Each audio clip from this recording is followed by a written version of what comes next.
Neil, that actually brings me to my next question, which is what is the difference between proactive and reactive tax planning, and why is it so important to basically do the proactive planning part? The simple answer is that reactive tax planning doesn't exist. So for the vast It's majority true. of things, after the year's done, you're stuck, whatever happened. And if that worked out well for you, then great. If it didn't work out well for you, then you're stuck with it. Proactive planning means, okay, we're going through the year. Okay, we just finished June, so we're halfway through. We look at our numbers. We say, are we on track or how are we tracking based on our revenue and our expenses? My particular business has this kind of seasonality. Back half of the year is typically a little bit lower or a little bit higher, whatever the case is. And you go in and you say, okay, if we do nothing, here's how we're trending. Revenue, expense, profit, tax bill will be X. And then knowing that if we layer in strategy 1, 2, 3, 4, then we take that tax level and drop it way down. And that's the power of planning ahead and knowing where you're going rather than reacting. And so it's if you don't have a destination, any road will get you there, right? Because you're not aiming at anything, right?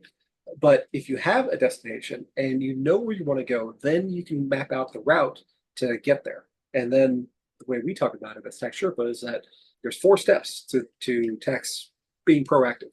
There's the survey, which is figuring out where you are right now. There's the once you know where you are, you can figure out where to go, and that's your route. So based on your facts and your circumstances, like we talked about earlier, you can you can do this, that, and the other. Strategy 1, 2, 3, 4, 5. Once you have the route, so you know where you are from the survey, you have the route of where you could go, and that's the map and the destination. Then there's the trek. You got to go from point A to point B. And along the way, you want to do your compass checks. That's step 4. And it's checking up along the way. It's typically every quarter, sometimes twice a year, depending on the situation. You want to say, okay, our projections were this. Is that where we are? Okay. And if yes, great, let's keep going. If no, we got to readjust. So, like the client I was talking about earlier, had a big Q2 last year, or I guess at this point it would be 2022, or no, that was 2023. I had a big Q2, and we built our projections based on that. And then we did our compass checks, and we said, oh, that's actually not where we're headed. We got to adjust. We got to change this. We got to change that. All of that, the process by which you get to your destination. Like I said, if you have no plan and you're just reacting after the fact, you're going to end up wherever you end up. And almost, I say 90% of the time, that's not going to be the best place you could have ended up.